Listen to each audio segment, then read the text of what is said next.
Welcome to Unqualified Advice, the show where we try to make sense of business, investing, and life with just enough experience to get ourselves in trouble. I'm Sean, and he's Dan. We both started different careers, Dan in IT, climbing the ranks to Chief Technology Officer in New York, and me in manufacturing, managing production quality across 3 countries. At some point, we both decided we didn't know enough. So we went back to school for our MBAs. Me at Columbia Business School, and Sean at the University of Houston downtown. And after all that, we figured the best way to share what we've learned and what we're still figuring out is to start a podcast. So, if you like deep dives into decision-making, business strategy, and the occasional half-baked investing theory, or just enjoy listening to 2 guys challenge each other's ideas and occasionally admit when we're wrong, you're in the right place. Welcome to Unqualified Advice. Hey, Sean, good morning. Good morning, Dan. How are you this fine sunny Sunday here, at least? Yeah, it is also sunny. The sun is rising. There's a dusting of snow still on the ground from yesterday. We still haven't gotten like an actual snow, but the kids are itching, you know? They're really itching for some real snow. Yeah. Yeah. Well, it's been a news-filled couple of weeks for sure.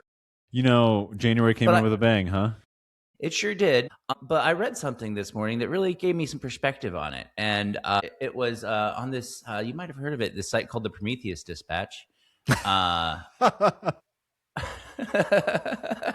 tell. No, I really liked your latest piece, Known for Being Known. Honestly, I wanted to give you a little shout out here. And if anybody listens to this, they should go check out PrometheusDispatch.com to see some of Dan's thoughts here. He's got a lot of nice little 10-minute reads that kind of network together, and it's got nice. Sometimes I feel like I'm repeating myself, but I'm like, I got to treat every piece like an incoming piece or something. You know, I think that an awkward feeling you get when you're writing is each piece has to be its own standalone thing, and you can't rely on the reader's past retention of something you've said. They might not have even seen it, right? Yeah. So I think reading Matt Levine made me kind of really appreciate and realize that, because he's very good at that. Yeah,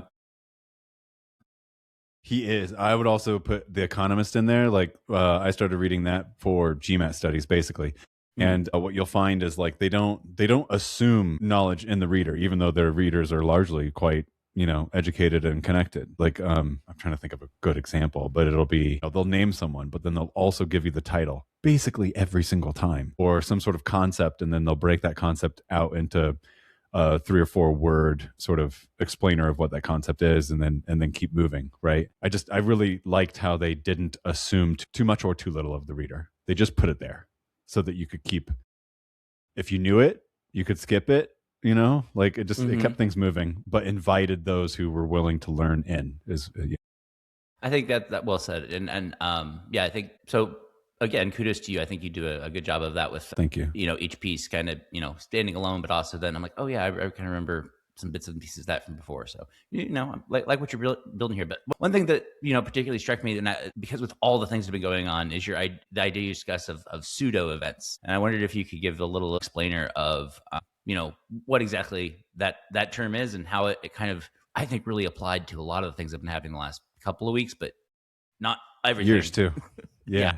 Like it's been steepening is how I would describe it. So anyway, the concept is being delivered by me, but it's a concept I'm getting from a book called The Image by Daniel Boorstin, and which was written when, like in the 60s or 61, I think. Okay, so it's an old idea that you're reframing here to kind of modern events, which totally. I really liked. And if any of the listeners are like our age, like early 40s. They might have parents that like distinctly remember the Kennedy-Nixon debate, which is what I open with in the essay. Because I remember my mom talking about whether it was her memory or her like delivery of a memory that was spoken about in her home. I don't know. But Nixon's sweaty upper lip. That's what I remember being talked about. And then reading this book, I'm like, oh, here we are. This was the like a television age versus the non-television age. For those who listened to the debate, they would mark Nixon as the winner. For those who watched the debate, they would mark Kennedy as the winner. That's what I remember being told to me about this debate for years and years and years. And then I read this book and I'm like, whoa, here it is, like in actual written form and much more explained things. So anyway, there's the dividing line of like the kind of information, how it's being delivered, and how that changes people's perceptions, and then extrapolate that out into pseudo events, which is where you're literally making an event to create press or to create hubbub, to create energy, when in fact you would think it should be the other way around. There would be some event or energy or thing that needed to be reported on such that people know about it. But it's reversed in the sense that people create an event such that there's a thrust created by it. Exactly. And, so much I think of things that are going on in the world right now with just massive geopolitical events seeming to be taking shape of, first us that's a real event, us kidnapping a foreign leader. Yes. But then to what degree is Greenland kind of a pseudo event? Like, is that a distraction for something else? Is it real, or is it just posturing to get us thinking about that rather than whatever it is back here that they don't want you seeing behind the curtain? I don't know. Yeah, don't want you seeing, or want you to be inflamed by this thing where I'm floating this idea, and everyone gets inflamed, and then I execute this idea, and it's not as bad, right? Exactly. And then it's like, oh, okay, I guess we can live with that. Yes. This is the art of the deal. He backed down. And I don't mean that sarcastically. It's literally in the book. This is. And this is something I think we'll talk about a little bit later today too. Yeah.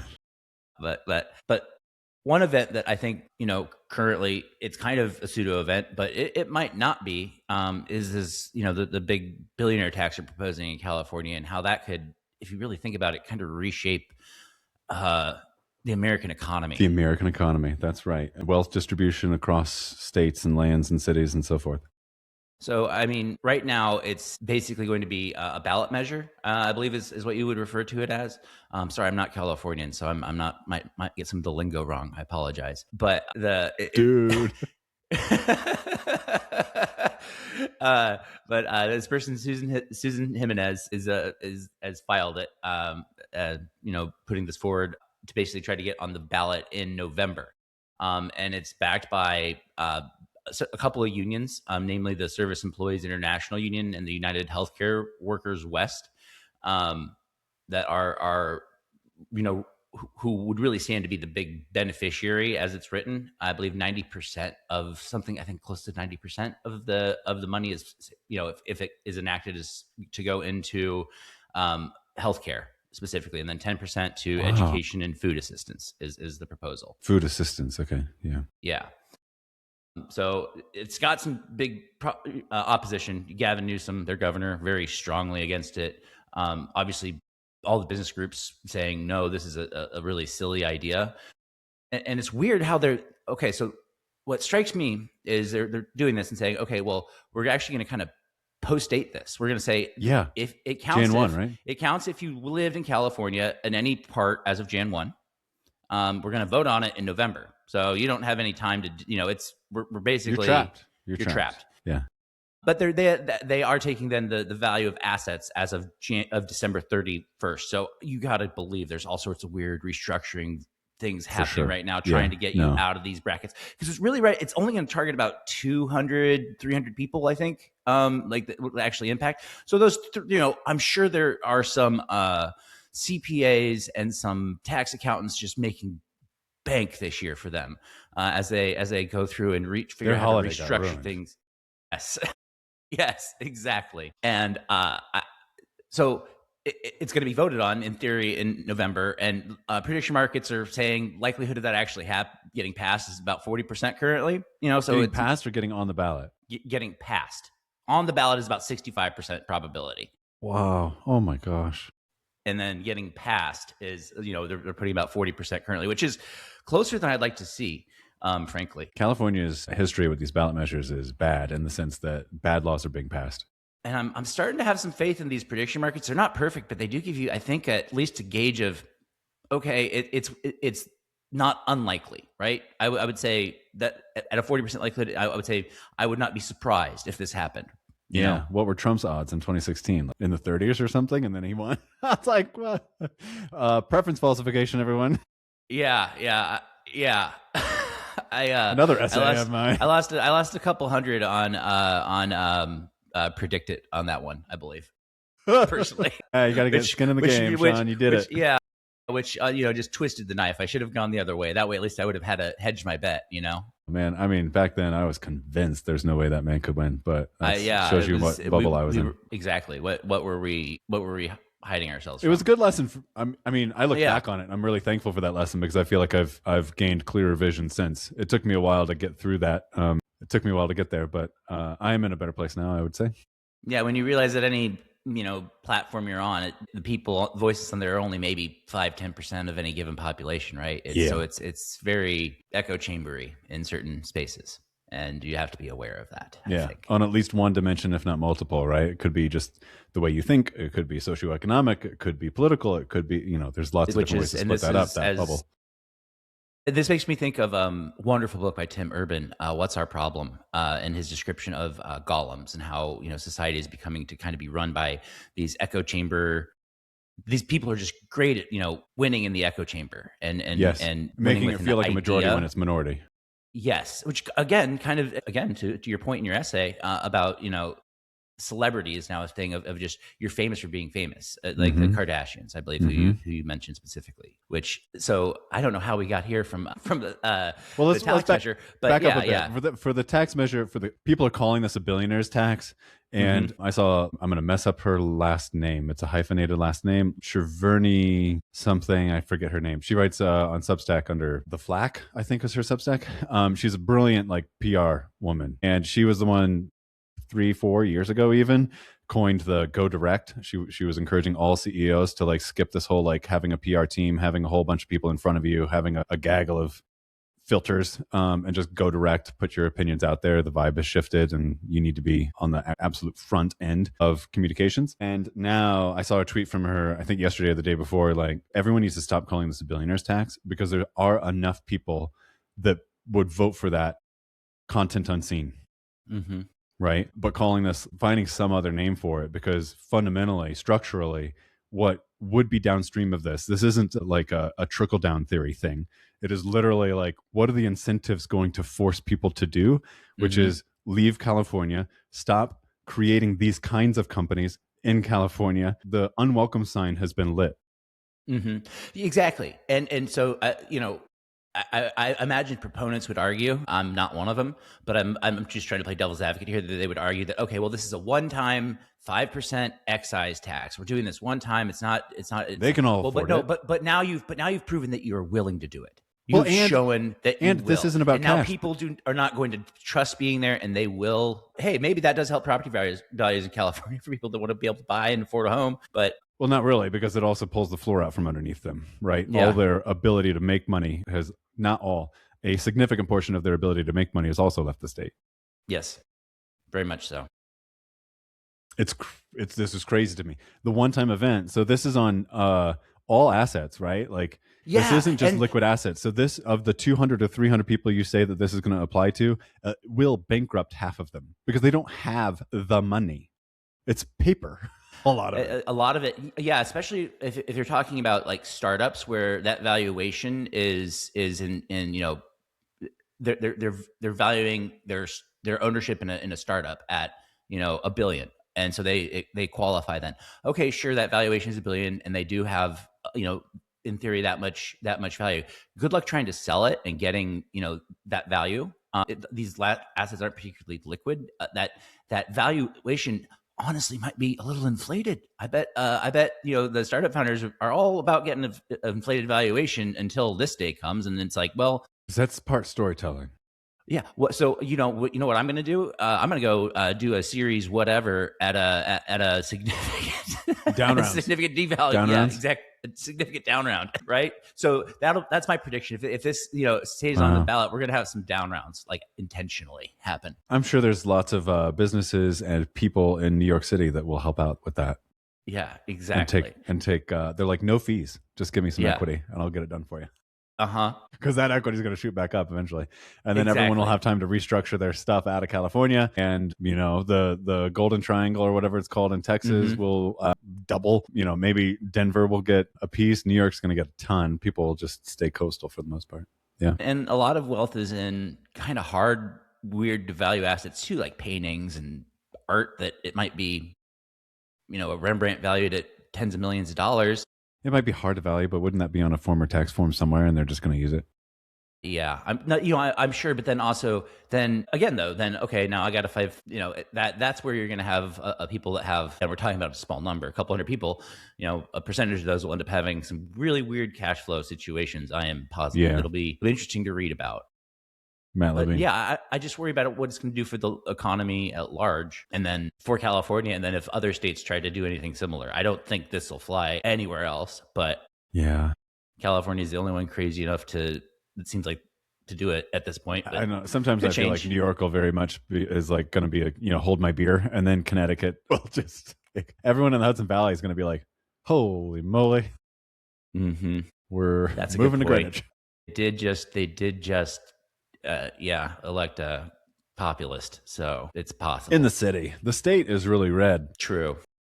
which is normal for most states, California included, right? But it is, but the population in New York City, that's what's interesting, right? Like there are, like, let's say, lower on the socioeconomic ladder people who are willing to vote for these things because they perceive that it will benefit them.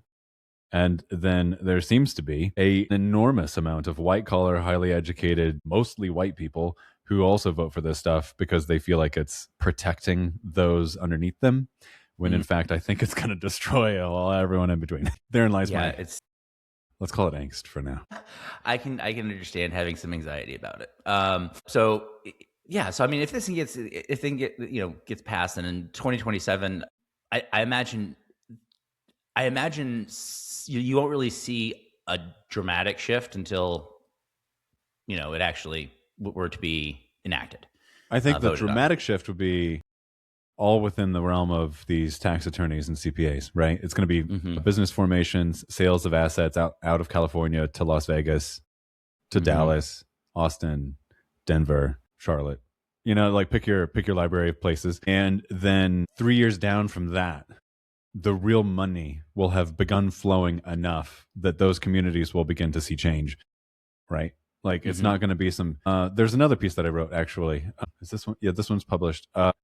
About comparing like the North Korea versus South Korea, and like sort of relating it out to Venezuela in the sense that like when Venezuela went socialist, it was extremely and highly educated. It was extremely productive. It had tons of oil. If I don't know if it had a sovereign wealth fund, but they could have been like their future was bright.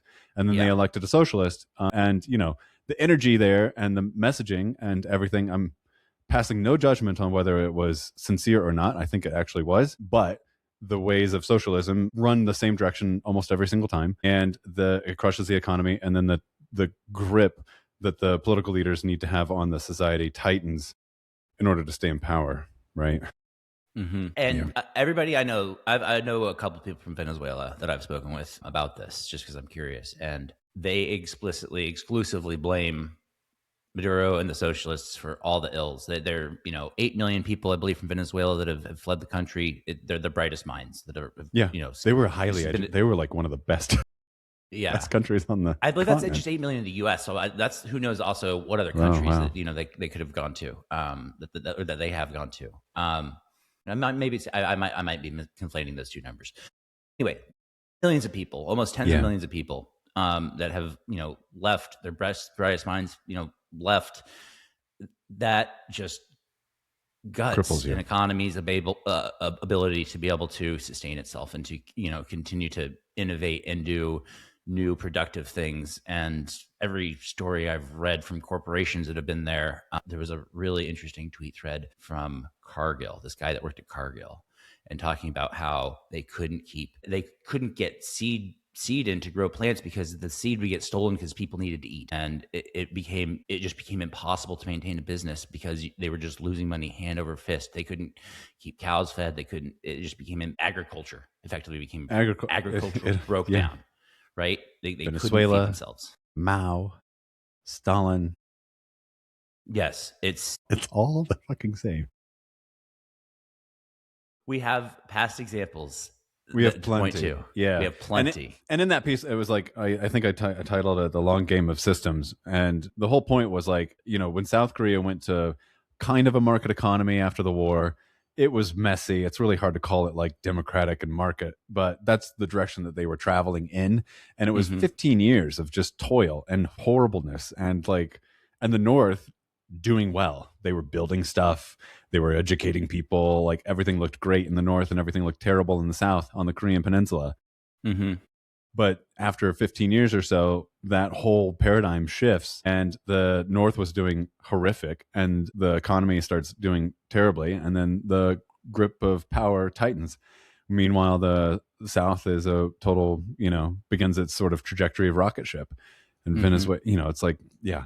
Relating this all back to the original point about California is, and your point of saying, I think it'll be a few years at least between like the real ramifications of this ballot measure will be felt if passed. It's going, at soonest, right? Like we're going to be able to see it in headlines. We're going to see people talking about it, and then it'll disappear, and then the real economic ramifications will start being felt.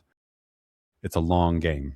This particular kind of decision is it takes a while to roll out. Second and third order effects of this. Everyone will be blaming something else by then, rather than this ballot measure. Pseudo event. Yeah, you're right. Yeah, God. No, you're right. It was a very good point. Yeah. Just one last little kind of humorous aside on this that kind of just occurred to me. Like, I know people in California generally pretty anti-Texan. When I go and visit, actually, Jamie, my wife, is an educator, and she travels around the country to help train teachers. One of her favorite lines when she's in California is, "Yeah, I'm from Texas. Don't hold it against me," and it always gets a laugh because there's just this vibe of anti-Texas. This will definitely just make Texas that much stronger than California. That much stronger. These businesses are going to start moving and say, well, if we're going to relocate manufacturing and we're going to do it domestically, where are we going to go? It's going to go south, right? It's going to come south from south and east. Yeah. Now this is like revealed preferences all the way down, right?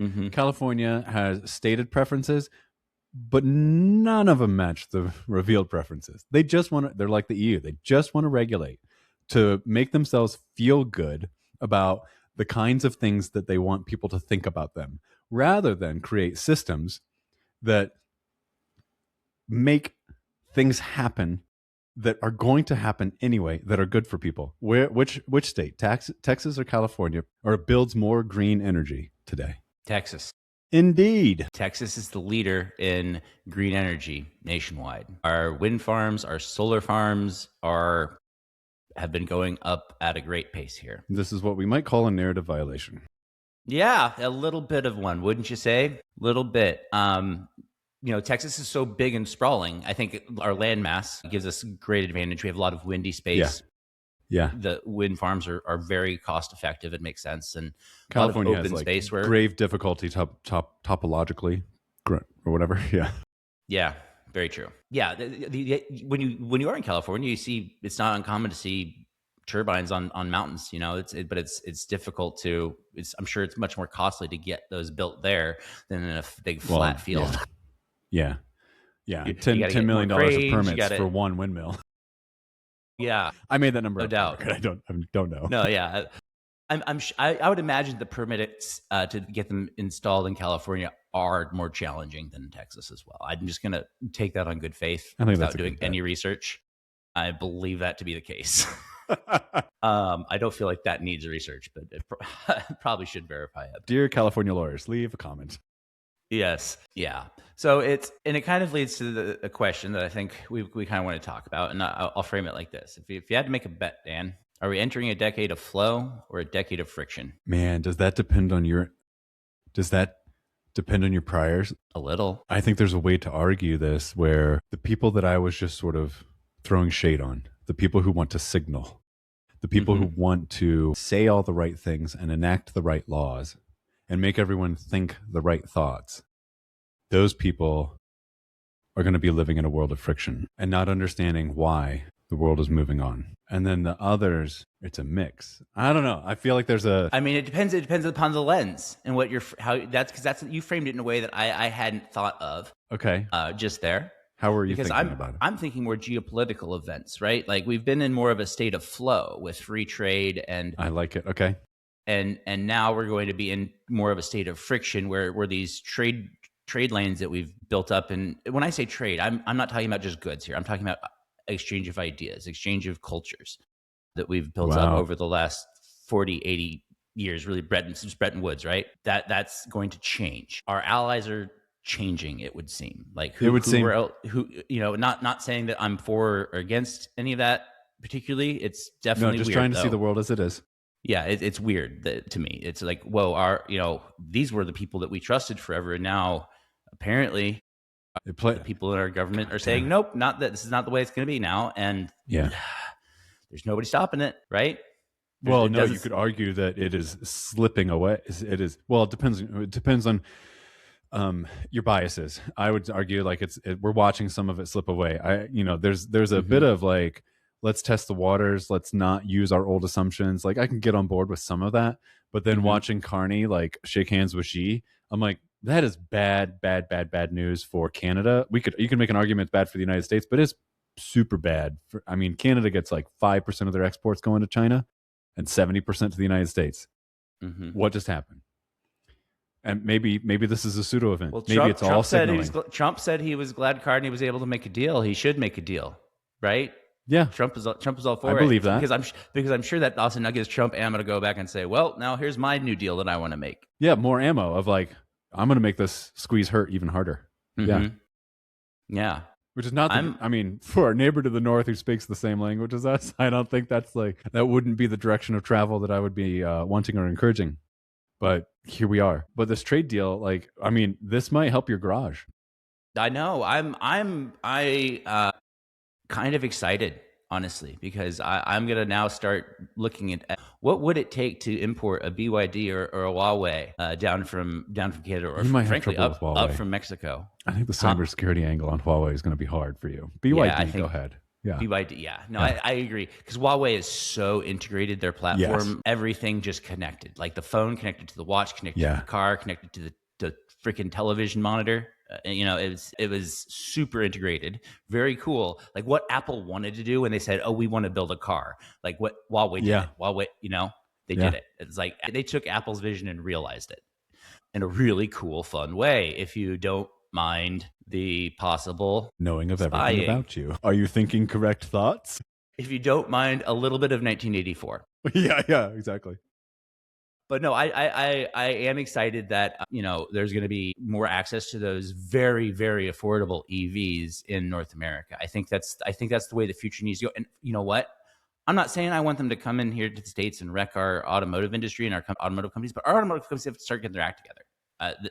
They're going to get their lunch eaten. Again, it's stated versus revealed preferences. Who's buying? EV sales did tick down appreciably this year in the United States. They kind of peaked for a local peak, a local high, I think, back in 23, and then they've fallen off a couple 100,000 units a year since. I forget how many millions they were selling, but they're down, I don't know, like 10%, I think, roughly from peak. So, but that trend's going to reverse, right?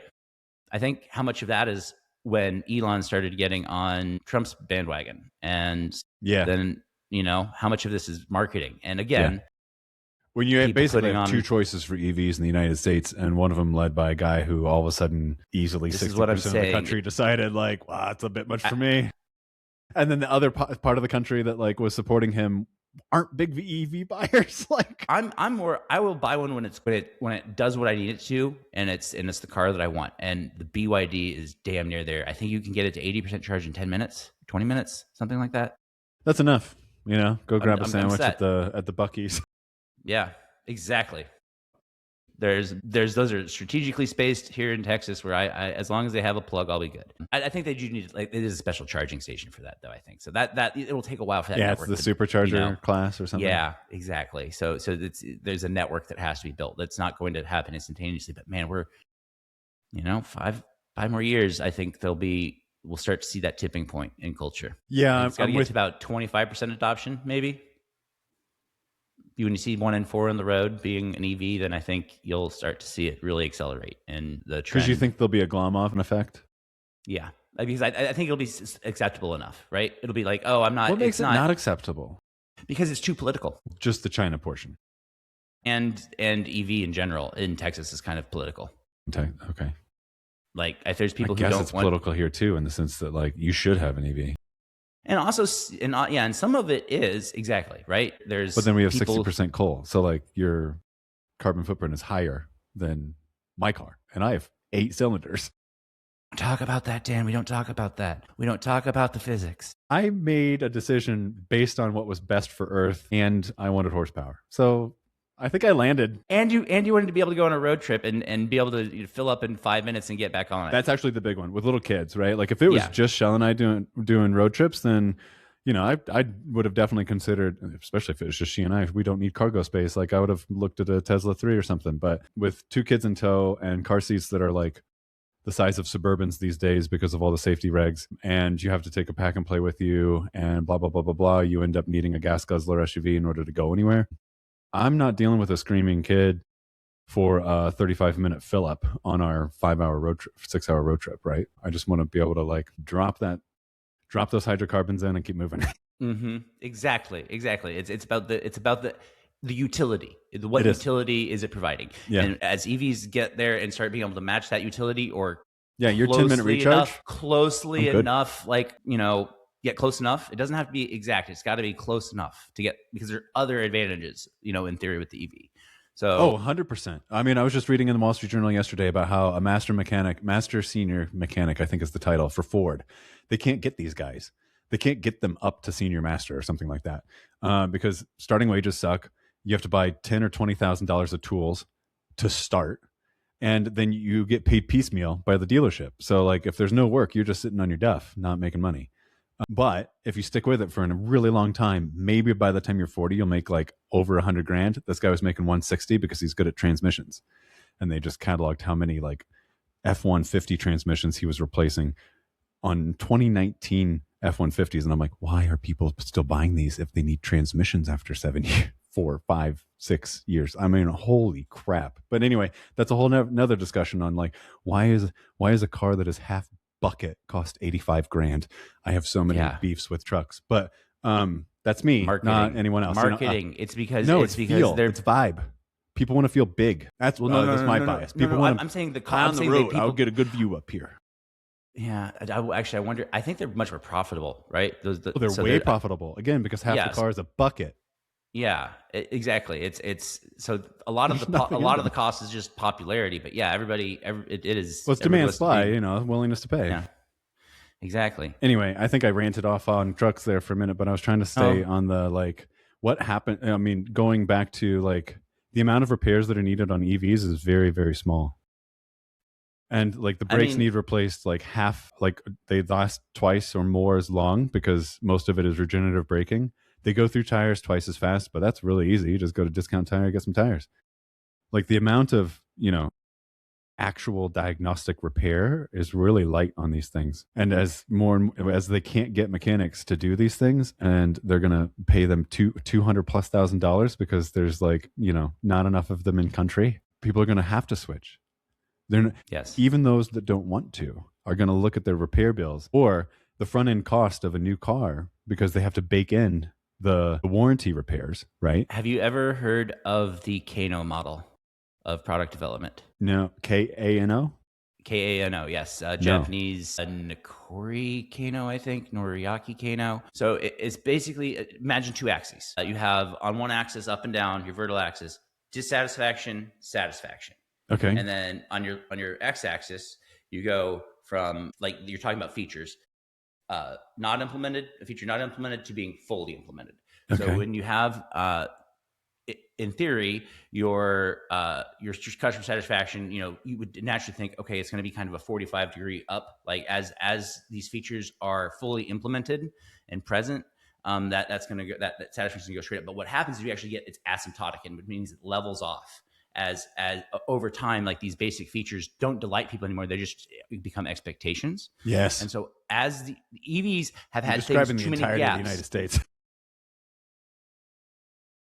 Yeah, it's an interesting theory. That's another episode. As EVs, they've lacked some some of these things that are basic features, right? That are like, it's like, oh, I can fill it up in 10 minutes. Like I can do like, as those basic features become fully met, then like the satisfaction will even off with between the two types of cars. And then I think that's when you see then a shift into the people who aren't doing it just for signaling, the practical people, which is 30% of the people at least, right? That you get that big shift. And then once you get that 25, then that next 30%, you're at half. And then it starts to become less about signaling and more about, this is a better car. Like everybody's, look at all these other people. The people who are unwilling to try it just because they don't want to change, all of a sudden do. Yeah. Yeah. It's cascade at that point. Yeah. Exactly. And it starts to, and it's an S curve of adoption, right? This is S curve adoption theory. Oh, anyway, that was, I like it anytime either one of us can get the word asymptotically, and I like it. I love dropping a good asymptote somewhere. Little efficient frontier. Yeah. So this all came from my question, and we got off into Canada here, because it's very relevant to the question of, are we going to be in a decade of flow or friction? And I think from your sense of, when you think about the interpersonal relations, it is kind of, there's a flow and friction dichotomy going on, and then in the macro geopolitical, it seems to me we're going from a flow to a state of friction, which would imply that we all need to go read the Art of War by Lao Tzu. I'm sorry, by Sun Tzu. And if you've been following the Tao Te Ching, Lao Tzu, then it's time to probably change up your mental model and mental framework for how to expect the world to work. And we probably also want to just go ahead and throw in the art of the deal and make sure we're factoring that in, because that seems like. Can I throw one more book on top of that list? Yeah, absolutely. The Prince by Machiavelli. That's not too long of a one either. No, it's really short. I guess like when you and I were sort of, when we tossed this topic as something to like spend a little bit of time on, one of the words that popped in my head was realpolitik. The idea that you're not doing things for moral or ideological reasons, you're doing things because they are pragmatic and need to be done. And I think that we are moving into more realpolitik. And if we can't all agree on morality and where we have largely agreed or forced people to agree on morality and ideology, as that breaks apart and people reshuffle, I think the ruling undercurrent will be realpolitik, which would, I think, necessitate your idea of friction or pockets of flow, right? Western hemisphere versus the other hemisphere. I don't know. Ways to break it down. And I think if we're seeing that world of friction, we're going to see things like alliance hardening, like and changing, like we talked about. We're going to see, like, I mean, the Danes have been one of the staunchest allies. I mean, they were like one of the only other countries that like died in Iraq with us. Yeah, when everyone else was like, see I don't know about this one. A total shift in like our overall just deterrence posture, I think, as a nation, and like industrial policy escalation are probably going to be continuing. I think that, and honestly, there's some industrial policy I would be so for. I would be so for reshaping some industrial policy. I think that would. There's parts of this that can be great. This seemed necessary. Not even like supporting it. It's just like, oh no, we have to do this. I mean, we've already seen like sanctions are kind of a normal thing, and. Talking about really friction. Like there's a lot more, and there's really just a lot more, as we've talked about today, like signaling campaigns. There's just a lot of signaling campaigns. These are all, and these things that I mentioned, they're all like really core parts Posturing. of Sun Tzu's philosophy from the Art of War. So I think like I see that in the next 24 months being very much that we're in that friction state, and it's going to be a while before we get back to a flow state. It feels like, there's too much performative dominance, too much posturing for power for that flow state to come about for a while. I think. I don't know. Do you feel like the posturing has actually gotten worse for a many number of years, but the flow maintained because we all acted like we wanted the same thing, and then what we've been living through over the past year plus has, I don't know, take it back to 2016. Of like a shift in everyone's willing. This preference falsification. It's Timo Karan. Like, we are living in the preference falsification cascade. More and more people are getting more and more willing to say what they want to say about how they feel out loud. Mm-hmm. And this was happening at the sort of like a small pocketed level where, people didn't want to say that they were for Trump. And then all of a sudden, lots of people said that they were for Trump, and then he got elected, and it surprised everyone, including you and I. Mm-hmm. Versus now, instead of it sort of being like at a United States populist level or something. We're watching it worldwide amongst governments of countries. The preference falsification has reached that level of playing field. Does that? Yes, I think so. That definitely does. But something you said there, though, is actually kind of like the inverse of preference falsification. Like people are willing to say more now what they're willing to than they have been in the past, right? Or am I misunderstanding? No. We were in preference falsification, and now we're in the Okay, preference cascade. I'm sorry. Now I misunderstood. Okay, that makes sense. Yeah, That's a really good framework. I have never really thought about it that way. it's a good book. Yeah. What was that from again? Private Lies and Public Truths. No, the other way around. Private Truths, Public Lies by Timur Kuran. I think he's a Duke. Okay. A Duke. Great He's book. a Duke. Yeah, Duke. Yeah, he's Turkish and he's at Duke. I like it. That's an interesting. Sounds like an interesting guy to sit and have a. I would imagine. Yeah. Yeah. You know what? He's like one of the. Usually, when I find an author that with one big idea that I really like, I'll go search YouTube. I don't think I've ever searched his name on YouTube to figure out to watch him or to listen. What is he like as a lecturer or something like that? But anyway, his one big idea. I'm sure he has lots of little interconnected ideas, but that one is the preference falsification and then the preference cascade. I think are pretty. Once you see them, it's hard to unsee them. I'm very interested to start seeing this now. Like it's that. It's once it's that thing. Yeah, once you start recognizing it, right, then you can't not see it. Okay, yeah. And that's what I'm trying to do with Prometheus Dispatch is put some of these ideas out so that awareness is inoculation. Mm-hmm. That's I think that's so important. Just being able to be reflective and understand oneself, and it needs no observation. I'm sorry, it needs observation to know others, but reflection to know oneself. Yeah, love it. As Lao Tzu wrote. There. Yeah, he's got the book, guys. And being reflective and being able to embrace Wu Wei and going with the flow, which is what I think we have to do as people right now. Is we have to embrace Wu Wei and we have to be able to go with the flow because on some level everything's changing and the flow is not going to be happening. And the only way you're going to, I think, be able to mentally deal with it is just being able to. Okay, so we're making triangles now, right? If you resist the wave, you will go under. If you try to ride the wave, you'll be able to at least breathe. That's your base case. Yes, exactly. Because you might become a star surfer, but at least you want to breathe, right? Exactly. Because I think there's just so much going to be unavailable force going on in the world. On that one. But at some point you have to, What's your framework there? You're saying that the world is going to be a little bit more Sun Tzu than we've seen in the past, than we've seen maybe during our lifetime. But then internally, to our overcome own it. Guidance, yes, to navigate and to even thrive within this new paradigm. You're encouraging people to read and exhibit and internalize more Lao Tzu.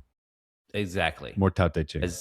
I think by appreciating and internalizing that and seeing the way of heavy-handed government, we will truly come around to appreciate again that government is like governing a people is like cooking a fish. Governing a people is like cooking fish, easy to overdo. Yes. I love that one. That's great. That was, I believe Reagan quoted that one in 83 at a speech for. I was at the gym yesterday and I saw a guy wearing a hat, Reagan Bush. I was like, wow. I wouldn't even care which Bush. That says a lot. Because I must say the second Bush was one that pushed me in a particular direction for many number of years. Yeah. Yeah, I know. Yeah, that Iraq war was a pinnacle moment, I think, in terms of shifting an American populace in an approach that then the pendulum went too far the other way, right? And yes, now it's rapidly changing directions, and I think we're somewhere like kind of in the mid swing right now, right? I think we're mid swing, but we know if you got your ears to the tracks, you know that it's going to go too far. Mm-hmm. There hasn't yet been a force that takes some energy out of the pendulum.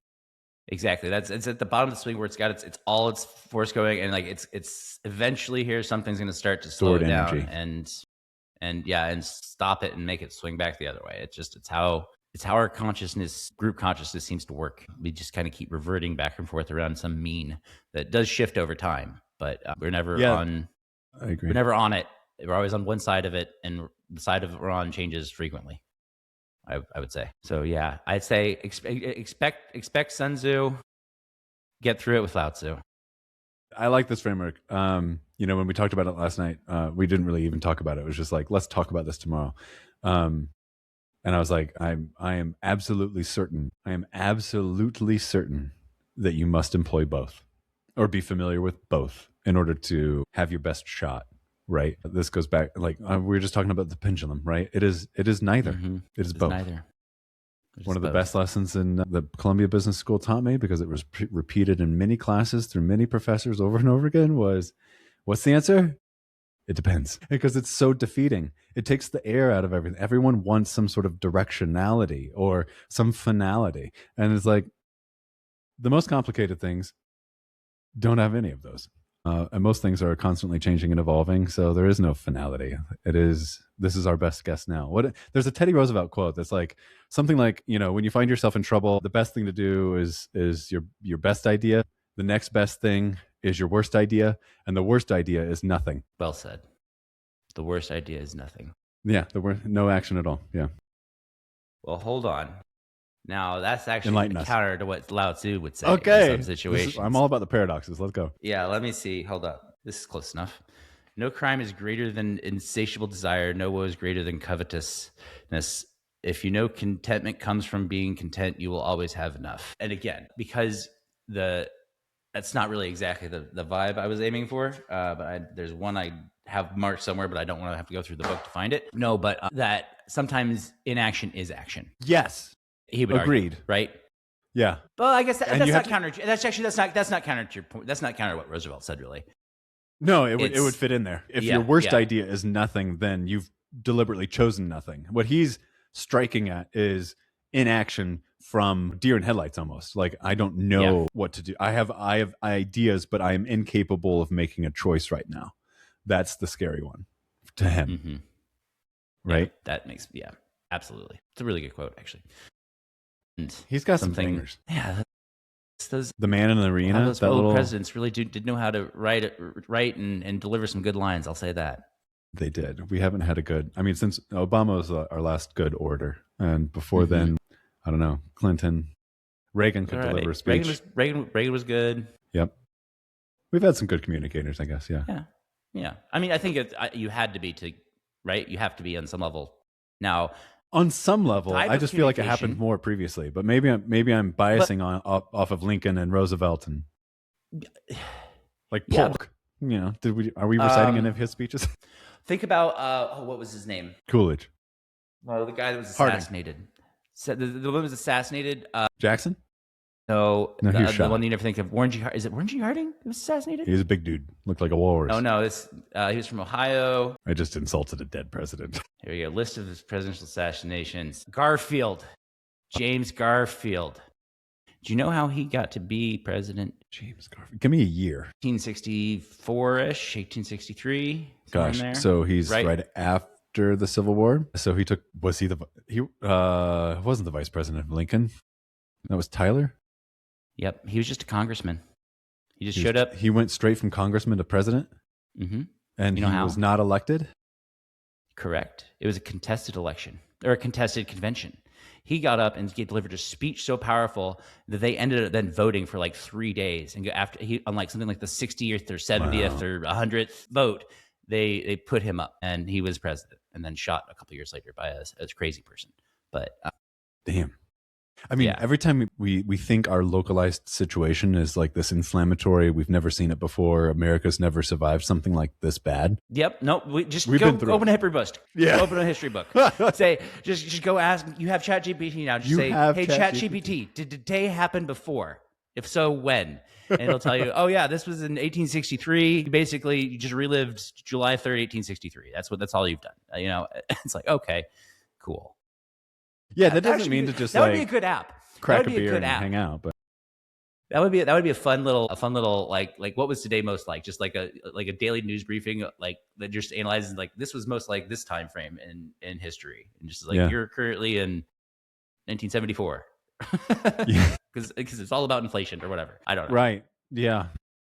Which that is, I'll leave that for later. Yeah, that's because I don't want to. We don't need to do Fed independence right now. No. That's too big of a bite. It really is. That's I need some more stuff to happen before I want to talk on that at this point. Yeah, because I think that's a good way to put it. But I do think I think there were 18,000 other times where people were saying, "Oh, the can of worms opened." I think the can of worms actually opened this time. But that's how I'm thinking about it currently. But I want to see more happen or not. Preferably not happen, but yeah. Preferably not happen. So we can say that can of worms remains closed. But Yes. because if more happens, then yeah, it's a can of worms. So, and we could spend a whole hour talking just about that, I'm sure. Yeah. Which means we need to save it. Exactly. For when something a little more definitive has occurred. Yeah. Yeah, because we're not affecting the outcome over here. Which That thankfully, much I know. Yeah, exactly. We're not moving the needle. We just like to observe and talk about it. Yeah. Observe and report. Did we kind of do what we said we were going to do? I think we kind of did what we said we were going to do. I think we just need to put a button on this one today here, Dan. We could put a button on it. On that note of losing brain cells and not having everything sort of flowing all that well right now, thank you all for joining us and just, always appreciate all the exploration that we get to do here, and I hope it's fun. Thanks for joining us in Flow City this week, everybody. I hope it was fun for y'all. See you.